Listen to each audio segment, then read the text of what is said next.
É confiável ou não é confiável? Hoje aqui no canal nós temos mais um francês. Eu estou falando do Peugeot 207 1.4 na versão XR, que era ali a versão de entrada para este modelo aqui em 2011. E hoje nós vamos falar sobre os equipamentos desse carro, se realmente vale a pena ter um desse depois de 10 anos de uso. Vamos falar sobre a história do carro, o design e... abrindo aqui o capô, a gente vê que esse motor ele é muito familiar, não é não? Será que esse hatch aqui dentro é apertado? E claro, eu vou te contar quanto custam as revisões desse carro, as próximas 5 revisões, e nós vamos comparar as peças no mercado paralelo e na concessionária. Você vai ficar abismado. Então, quer saber mais? Se inscreva agora no canal, deixa o like e vem comigo. Vamos bater roda! A história do 207 começa lá em 1999, quando a Peugeot trouxe o 206 para o Brasil, que era o antecessor deste aqui. Bom, o 206 fez muito sucesso justamente porque ele investiu naquilo que os carros nacionais da época não tinham. Era, por exemplo, já vir equipado com direção hidráulica, com vidros elétricos aqui na parte da frente, um design muito bem acertado, arrojado para a época, e era um carro mais completinho. E partia ali, do mesmo preço dos carros nacionais. O 206 chegou até a ter um facelift, que não vale muito a pena comentar, porque não mudou muita coisa. Mas já em 2008 chegou o 207, que é esse carro aqui.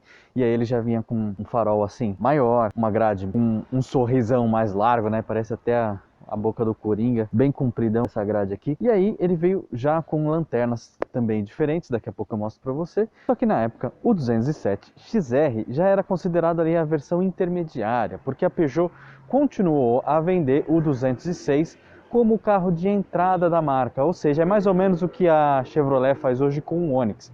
A gente tem o Onix Joy, que é o carro de entrada mais barato, com o design antigo, e temos também um Onix novo com design mais agressivo, com mais tecnologia e também com um porte um pouquinho maior. Então foi mais ou menos isso que a Peugeot fez em 2008, manteve o 206 e lançou o 207. E aí em 2013 a marca trouxe o novo 208, que agora em 2021 recebe a sua segunda restilização. Mas agora vamos falar de design. Chega aqui, ó. Aqui na parte da frente a gente vê que a gente tem o logo bem ressaltado aqui. Aí aqui o farol que ganhou uma proporção gigante aqui no 207, ficou bem grande mesmo. Nessa versão XR a gente não tem os faróis de neblina, a gente tem essa bocona aqui que eu falei, que é a entrada de ar, né? A placa ela fica bem aqui embaixo. Se não tivesse que ter essa placa, o carro ia ficar, ó, bonitão, porque o design dele é atrapalhado por conta desse suporte aqui que segura a placa. Já aqui manteve do 206 essa abertura aqui para entrada de ar. E isso aqui dá uma pitada esportiva para o carro que é inacreditável. Você olhava ele antigamente e você pensava assim, pô, esse carro aqui deve andar muito. Na verdade, ele só tem um motor 1.4 mesmo. Agora vamos dar uma olhada no motor. Chega mais.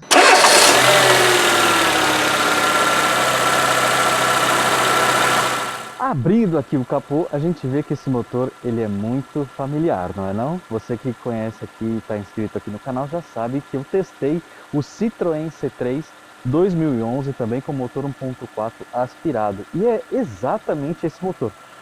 Oh, você não sabia que Citroën e Peugeot são basicamente a mesma coisa? Aliás, aquele retrovisor que eu vou mostrar ali na lateral, ele é exatamente o mesmo retrovisor do C3, só que sem aquela parte colorida da parte de cima. E aliás, já que eu falei do C3, eu vou fazer um comparativo dos dois aqui no canal, já que os dois são do mesmo ano, 2011 e 2012, e eles são tecnicamente iguais. Motor 1.4 e câmbio manual de 5 marchas, ou seja, eles são o mesmo carro na sua alma, no seu coração. Quem será que vai ganhar por fora em equipamentos e espaço? Nós vamos ver, eu vou colocar um card aqui para você acompanhar o vídeo do C3 depois desse vídeo, mas vamos falar aqui do motor 1.4, 82 cavalos com etanol, 80 cavalos com gasolina, a 5.250 RPM. O torque é um pouquinho maior do que o do C3, 0,2 kg, o que não quer dizer absolutamente nada para o leigo, porque ele tem 12,8 kg de torque a 3.250 RPM com qualquer combustível. E aqui, olha só, faltou aqui uma manta acústica, né? Aqui para impedir que o barulho entre na cabine. A gente vê que a abertura ali, ó, que eu estava falando ali quando eu falei de design, é a abertura para a entrada de ar do motor. Mas olha só, a bateria tem uma capa, ó. A bateria fica bem protegida aqui para você não ter problemas com a eletrônica do carro.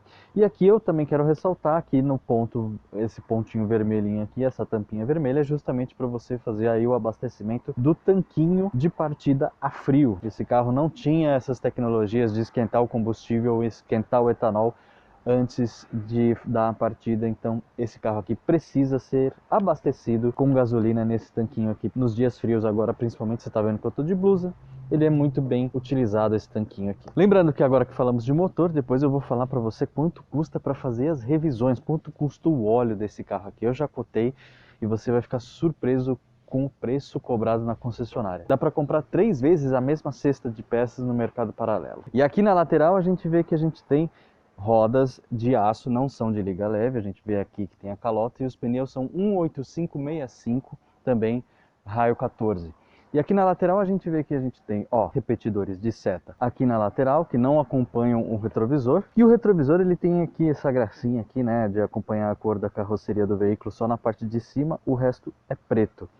Aqui maçanetas na cor do veículo, um ponto positivo bem legal. E sobre dimensões, esse carro aqui tem 3,87 metros de comprimento, 2,44 de distância entre eixos, 1,44 de altura e 1,66 de largura. Tá bom para você?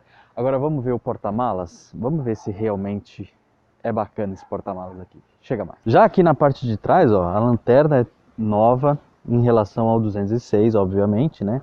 Ela tem aqui a seta do lado de fora, luz de freio e luz de lanterna aqui na parte de dentro e a ré aqui na parte inferior. E aqui, claro, a gente tem também uma luz de neblina para os dias de neblina, como é essa luz. Não use, pelo amor de Deus, não use essa luz indiscriminadamente. Isso aqui atrapalha os outros motoristas. Ela é feita para um propósito, neblina, apenas. Vamos dar uma olhada no porta-malas, porque olha, aqui a Peugeot pecou, porque o carro, além de ter um porte menor do que os seus concorrentes, o porta-malas também deixou a desejar, porque são só 245 litros. O que eu quero dizer com isso? Por exemplo, um Volkswagen Gol tem 285 litros de capacidade para o porta-malas. Já o seu primo de marca, digamos assim, o Citroën C3, tem 305 litros, ou seja, são 60 litros a mais do que o Peugeot 207. Mas o porta-malas é muito bem acabado, a gente tem forração dos dois lados. Aqui também, onde a gente coloca as compras e as malas, tem iluminação, um ponto muito positivo. Só que faltou aqui, ó, no encosto do banco faltou. Tanto é que a gente vê que já tem até uns arranhadinhos aqui, justamente porque você põe e tira a mala, é uma coisa inevitável. E aqui também, né? Aqui na parte onde você normalmente apoia a mala também faltou aqui um revestimento, pelo menos plástico, para não arranhar a lataria do carro. Porta-malas ficou deixando a desejar. Mas, será que lá dentro os equipamentos e o acabamento vão deixar também? Vamos lá dar uma olhadinha aqui no espaço traseiro deste Peugeot 207. Bom, como você pode ver, tem encosto de cabeça aqui para quem vai nas pontas, mas não tem para quem vem aqui no meio. E é do tipo vírgula, né? O bom é que você consegue rebater ele na hora que não tem ninguém aqui, para você poder enxergar direito aqui o vidro traseiro.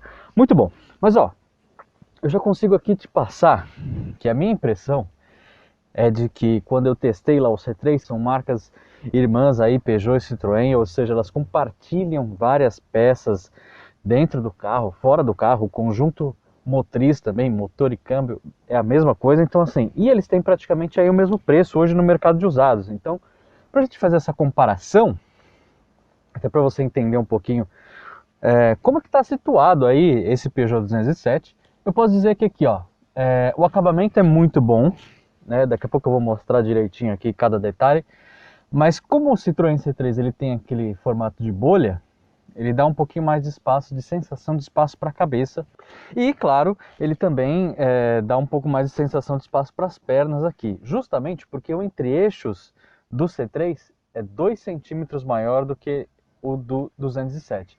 São 2,46 m. Aqui no 207 a gente tem 2,44 m. Fala aí, hein? Se você não queria ter 2 centímetros a mais. 2 centímetros a mais de perna, hein? Não ia fazer diferença para você? Pô, claro que faz. 2 centímetros faz diferença. Mas aqui, ó, estamos até que tranquilinhos, vai. O único problema é não dá para viajar com 3 adultos. Isso não dá mesmo, porque espaço para o ombro vai dificultar.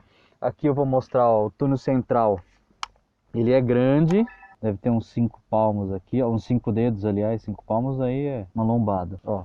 Mas ele é bem grande, você fica aqui disputando espaço com a pessoa que vem aqui do lado, mas dá para viajar com 2 adultos tranquilamente. O único problema é o espaço de bagagem lá, que você viu que é um espaço mais comedido, né? 245 litros. Agora, quando a gente fala sobre acabamento, eu acho que o acabamento daqui do Peugeot é muito melhor do que o do Citroën. E aí, né, as marcas, cada uma oferece um ponto positivo de um lado aí. O Citroën oferece mais espaço e aqui a gente tem mais esmero, mais cuidado no acabamento, ó, porque a manopla aqui, ó, a gente vê que é um metal, não é um plástico, então isso aqui já dá um requinte maior, até no toque, assim, você sente que é diferente. Aquele painel lá do C3 não era legal, esse aqui, ó, é bem legal, ó, ele tem uma textura diferenciada aqui. Claro, é plástico? É, mas aqui na porta, ó, a gente já tem também um tecido. Onde você apoia o braço aqui é tecido, tá vendo? É um carro mais bem elaborado nesse sentido de cuidados aqui, só que aí faltou um acionamento elétrico aqui pro vidro traseiro, né? Ficou devendo nisso aí. Aqui a gente tem a caixa de som traseira e, claro, ficou faltando um porta-objeto, né? Poxa vida, hein, Peugeot? Podia ter colocado um porta-objeto aqui na porta de trás. Em compensação, a gente tem esse porta-objeto aqui onde está o álcool 70. A gente, ixi, acho que está vazando, inclusive. A gente tem aqui um porta-objeto bem interessante aqui para quem vai aqui no meio. Agora vamos ver quanto custava esse carro lá em 2011, 0 km, quando ele foi lançado? Vamos ali na frente que eu vou te contar. Chega mais. Vamos lá, continuar nosso teste aqui. Já vou te contar que ele custava 37.790 quando esta segunda geração foi lançada. Um carrinho aqui, ó, bem desenhado, o que eu gosto muito. Mas antes vamos contextualizar. Por que os franceses, principalmente o Peugeot 206 e os 207, fizeram tanto sucesso? Porque quando a gente tinha os carros nacionais, eles não vinham com ajuste de altura do volante, de altura do banco. Eles não tinham, por exemplo, ar-condicionado, que muitas vezes veio de série nos carros franceses. Aqui, ó, retrovisores elétricos na parte da frente. Foi justamente aí que o carro francês conquistou tantos corações de consumidores brasileiros quando eles chegaram e fizeram aí a sua história, uma boa história até, no começo dos anos 2000 até 2010, naquelas 2 primeiras décadas, uma década e meia, quando chegaram aí os carros chineses. E o que os carros chineses fizeram? Eles apostaram justamente nas falhas dos carros franceses, ou seja, vidros elétricos nas 4 portas. Foi uma das coisas que encantou logo no começo. Eles começaram a investir em sistemas multimídias, em carros mais completos, como por exemplo, esse aqui já era o carro de entrada e não tinha farol de neblina. Já os carros chineses investiram em mais equipamentos justamente para poder ganhar um mercado que os franceses já não atendiam. E mais ou menos pelo mesmo preço. Ou seja, esse carro aqui, se ele fosse chinês daquela época, ele já teria faróis de neblina, já teria ajuste de altura e regulagem dos faróis, já teria uma direção elétrica em vez de ser hidráulica, como é desse aqui, e teria aí os vidros elétricos também para a parte de trás. Ou seja, os franceses conquistaram o mercado apostando no que os carros nacionais não entregavam e os chineses ganharam o mercado apostando no que os franceses e os nacionais não entregavam. É assim mais ou menos que funciona a indústria e a gente vê que a gente ganha com isso. Nós, consumidores brasileiros, vamos ganhando com isso. E agora, vamos começar sim a falar do acabamento aqui. Olha, o desenho do painel, principalmente comparando com outro francês que a gente testou, é totalmente diferente. E aqui a gente vê que tem poucas peças que elas realmente compartilham aí, como aqui, ó, os comandos aqui de limpador e de seta, né, e de indicação de direção. Mas o resto é totalmente diferente. Aliás, esse painel aqui é bem mais bonito que os da Citroën. Ele tem um material aqui, é um plástico, né? Dá pra ver que é plástico, ó, mas é um material bem desenhado. Ele tem um design todo diferente aqui, desde o 206 ele também já vinha com um design todo diferente na parte de dentro. Na porta a gente tem também tecido, isso é muito legal. O desenho aqui, ó, da saída de som, da caixa de som é bem interessante. Nesse lado a gente vê que a gente tinha uns comandos aqui que foram tirados, provavelmente só teria aqui na versão mais cara. E aqui o desenho, né, da saída de ar é bem interessante também, ela vem com esse contorno prateado para dar aí uma diferenciação. O volante não tem controle nenhum, é um volante simples, ele tem só a pega aqui para você encaixar o dedo, ele não tem nenhum ressalto aqui, mas é um volante simples, não tem comando, mas é um volante bem bonito também. O loginho aqui, ó, o leãozinho da Peugeot. E aí, antes de falar do painel, eu já vou aqui para falar desse reloginho aqui, ó. Vamos ligar o carro. Olha que legal, ó. Esse reloginho, ele mostra a hora e ele também mostra qual porta está aberta, para eu não sair andando com o carro. E aí aqui nós temos os para-sóis com o espelho, mas sem iluminação. E aqui a gente tem também, ó, a saída de ar, essa daqui também conta com esse design aqui prateado, bem legal. A única coisa que faltou, né, já que não tem airbag nessa versão, eles poderiam ter colocado aqui um porta-objetos, né? Ficou esse recorte aqui sem muita explicação. E eu queria que um representante da Peugeot, ou você mesmo aí nos comentários, se você souber o que é isso, você me avisa. O que seriam esses 3 cortezinhos aqui no painel? Consegue me responder? Coloca aí nos comentários. Para que servem esses 3 cortezinhos aqui, essas 3 aberturas no painel do Peugeot 207? Se você responder aí, ó, vai ganhar um joinha e um coração. Aqui no meio a gente tem o rádio. Nesse rádio aqui já não é o rádio original. E aqui temos ar-condicionado, né? Aqui a opção de abrir e fechar a ventilação e direção do ar. Mas aqui embaixo a gente tem um porta-objetos e um cinzeirinho. E aqui o câmbio, a manopla do câmbio manual de 5 marchas. Eu vou até desligar o carro aqui para não gastar combustível que está pela hora da morte, né, meus amigos? Uma tomadinha 12 volts para carregar o seu celular. E aqui os comandos dos vidros. Olha, eu confesso que eu demorei um pouco para achar os comandos dos vidros. Normalmente, ou eles são aqui no painel, aqui na frente, né, mais visíveis, ou eles são um pouquinho mais para frente aqui para ficar mais visível. Ele está muito, ó, da visão que eu tô, ele está muito escondido atrás do freio de mão. Então, vou até tentar filmar com essa câmera aqui, ó, da minha visão. Ele está basicamente, ó, tá vendo que eu tô colocando bem na minha visão aqui, ó, pra ninguém reclamar que eu tô falando mal do carro sem embasamento. Ó, ele fica bem escondido, até você achar direitinho onde ele tá, ó, e você sempre com o olho na estrada, fica complicado. Aqui a gente tem mais um botão de travar as portas, escuta só o barulho que faz. Meio alto, né? Apesar dele não ter direção elétrica como o Citroën C3 e também não ter regulagem de distância do volante, ó, é só de altura. Qual é o ponto positivo? O acabamento, mais uma vez, é bem melhor do que o do C3.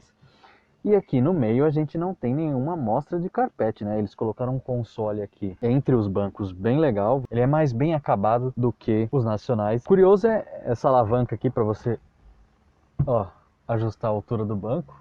E, ó, eu deixo bem no baixo aqui, porque ele já é um banco alto, já não é um banco baixo não, viu? Ó, para usar aqui no topo tem que ser muito baixinho mesmo, ó. Nossa, bem legal. Para quem é baixinho, isso aqui é um item muito importante. Agora vamos dar uma olhada no painel. E aqui já vai uma reclamação. Não tem computador de bordo nesta versão. Aliás, esse painel é bem bonito também. Ele é laranjão o painel. Daqui do lado esquerdo você tem o conta-giros. No meio você tem algumas informações aqui, ó, como por exemplo, o nível do combustível, a temperatura do motor. Temos também farol alto, farol baixo e algumas outras informações como óleo, bateria, se o motor está com algum problema. E aqui do lado direito a gente tem o velocímetro. Mas é um painel muito bonito, ele é branco, né? Tem um fundo branco, as letras e os números laranjas.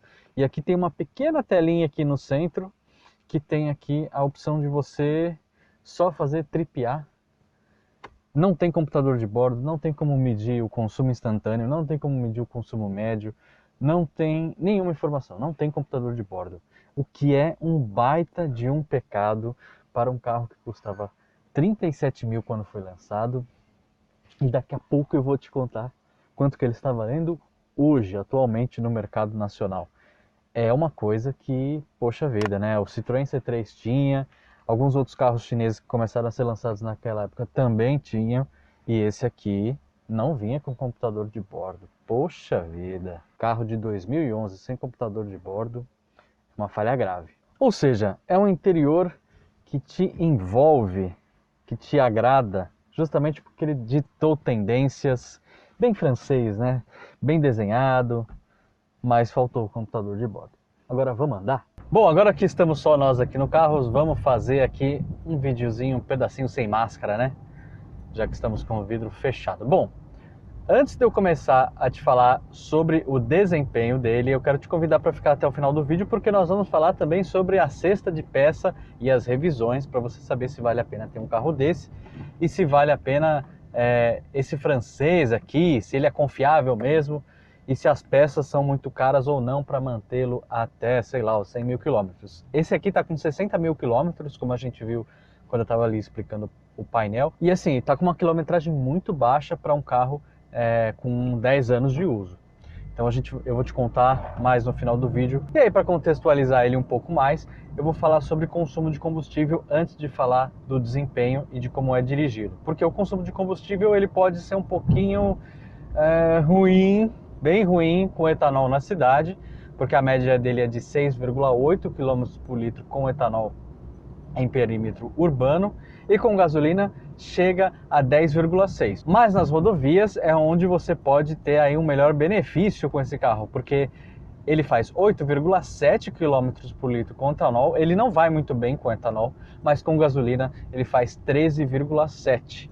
O que é aí 5 km por litro a mais do que com etanol, né? O 0 a 100 dele é feito em 13 segundos, enquanto a velocidade máxima que ele alcança é de 162 km por hora. Diferentemente do Citroën C3, que ele tem um câmbio um pouco mais longo, todas as marchas, é meio padrão assim, todas as marchas elas têm uma relação mais comprida. Aqui no Peugeot, para dar um pouquinho mais de agilidade, a primeira e a segunda marcha, elas têm a relação mais curta. E isso faz com que ele fique muito ágil na cidade. Só que por que ele chega aos 100 km por hora em 13,1 segundos? Porque a partir da terceira marcha, você já tem um câmbio que proporciona marchas mais longas, mais compridas. A rotação não está tão alta. Eu estou a 80 km por hora, ó, e a rotação do carro não está tão alta. Mesmo assim, ele não está esgoelando. E aí um outro fator muito positivo aqui, principalmente comparando com o seu primo de marca, o Citroën C3, é que o tanque de combustível aqui é de 50 litros, o que é um bom tanque para um popular, um carro de entrada. O Citroën C3 tinha 42 litros. E essa diferença de 8 litros ela é muito importante para a gente aumentar a autonomia do carro. Por que eu falo isso? Porque o C3 não chegava nem a 600 km de autonomia com gasolina na estrada. Esse carro aqui, ele chega a fazer 685 km de autonomia com gasolina aqui, ó, nas rodovias onde eu tô. Então isso é muito importante para não te dar aquela sensação de ter que ficar parando toda hora no posto para abastecer. Voltando a falar sobre a dirigibilidade dele, né? Ele tem uma direção um pouquinho mais dura do que a gente está acostumado com direção elétrica. Então a direção dele é um pouquinho mais pesada, mas não tem muito o que reclamar não. O carro é baixinho, né? São 1,44 de altura, então ele não dá aquela impressão de rolagem da carroceria que a gente tem com mesmo populares que sejam mais altos. E em relação ao desempenho, não vou dizer que é um bicho preguiça não, mas é um popular, isso a gente não pode esquecer. É um motor 1.4 de 82 cavalos, ou seja, 82 cavalos, hoje um motor 1.0 de 3 cilindros aspirado consegue entregar. Então assim, não dá para falar que ele é um carro lento. Eu vou até ser ultrapassado por um GLA aqui. Não, tá mais lento. Você tá na faixa da direita, você fica mais lento aí, queridão. Se quer passar alguém, você vai pro lado de lá. O desempenho dele não é tão bom, mas também é um carro com 10 anos de uso, né? Isso tem que ser levado em conta, porque os projetos mudaram, os motores mudaram. Voltando a falar sobre o desempenho dele na estrada, você tem que ter bastante paciência. Se você quiser pegar uma estrada e fazer ultrapassagens, todas essas coisas, você tem que ter um pouquinho mais de paciência. Mas na cidade, ele anda muito bem, Para um popular, ele não deixa a desejar. 1.4, 82 cavalos, 12,8 kg de torque, realmente não deixa a desejar o Peugeotzinho 207 quando a gente está falando de desempenho na cidade. Uma coisa que fica sim a desejar é o isolamento acústico. Depois de algum tempo, né, 10 anos de uso, ele já começa a bater um pouco mais, porque tem bastante plástico na carroceria. e principalmente aqui no habitáculo, se a gente for perceber, aqui na porta tem o tecido, mas o painel todo é de plástico, né? É um carro de entrada, então não tem muito o que fazer. Com 10 anos de uso ele realmente vai bater um pouco mais. E esse aqui tá bem novo, ele tá com 60 mil quilômetros, então assim, ele não faz tanto barulho. Imagina um carro com 100, 120 mil quilômetros, 150 mil quilômetros, que é o que um carro de 10 anos normalmente teria. Deve fazer bastante barulho. Você tem que tomar muito cuidado com isso. E olha, o engate do câmbio, comparando, por exemplo, com um Fiat Palio daquela época, 2011, 12, o engate do câmbio desse carro aqui não chega a ser tão preciso quanto de um Volkswagen, mas ele é mais preciso que o da Fiat, por exemplo, ou da Ford. E agora, vamos ver quanto ficam as peças desse carro? Quanto que custa para manter? Olha, disco de freio, amigão, na concessionária você vai pagar R$1.000. Quer saber mais? Então continua aqui comigo. Então, para resumir, eu tenho aqui a cotação das peças, da cesta básica de peças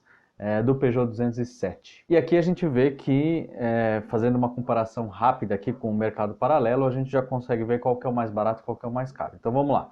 Disco de freio na concessionária, 998 o par. Já no mercado paralelo, a gente encontra aí com marcas até confiáveis, com marcas de renome no mercado, por 188 o par. Pastilha de freio, 469 o par na concessionária. Já no mercado paralelo, da marca Bosch, que é uma marca super conhecida, R$ 82,04 o jogo. Já o filtro de cabine, R$ 39,94 na concessionária. E no mercado paralelo, R$ 21,90 se for uma marca aí mais baratinha, e R$ 59,90 da Vega, que é uma marca um pouquinho mais cara, mas também tem uma qualidade ali melhor. Filtro de ar, R$ 102 na concessionária, enquanto no paralelo R$ 58,90, quase a metade, né? Filtro de combustível, R$ 36,66 na concessionária, paralelo R$ 22,90. Ou da MAN, R$ 21,90, mais barato ainda. Filtro de óleo, R$ 36,70, no paralelo R$ 39,90.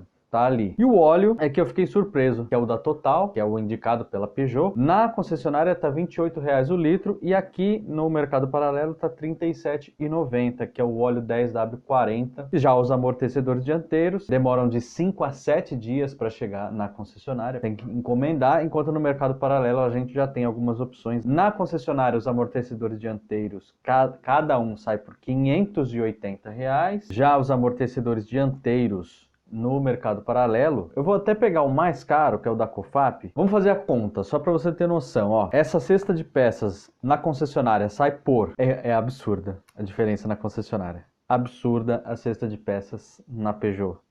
Absurda. Tô falando assim de uma diferença de quase o triplo. Vamos lá, vou explicar por quê. Cesta de peças na concessionária custa R$ 2.870,30. Já no mercado paralelo a gente tem um total de R$ 1.073,92. A gente está falando de uma diferença de R$ 1.796,38. Eu diria que dá para trocar aí quase 3 vezes a peça no mercado paralelo, enquanto você só troca uma vez na concessionária. Caro, caro sim. Só que é o que eu falei no teste. As peças podem ser caras na concessionária. Se você souber onde procurar e souber comprar e levar no mecânico seu de confiança, não tem por que desconfiar desse carro. E agora, para a gente fechar o nosso vídeo, quanto está custando esse Peugeot 207 1.4 XR? A média aí é de 19 mil. Esse carro aqui ele está com 60 mil quilômetros, está bem abaixo do que normalmente aí é rodado nesses 10 anos de uso. Então o dono desse aqui pode pedir um pouco a mais. Eu acho que se você cuidar bem do carro e se você procurar direitinho, fazer ali a sua pesquisa na hora de comprar as peças desse carro, você não vai ter dor de cabeça.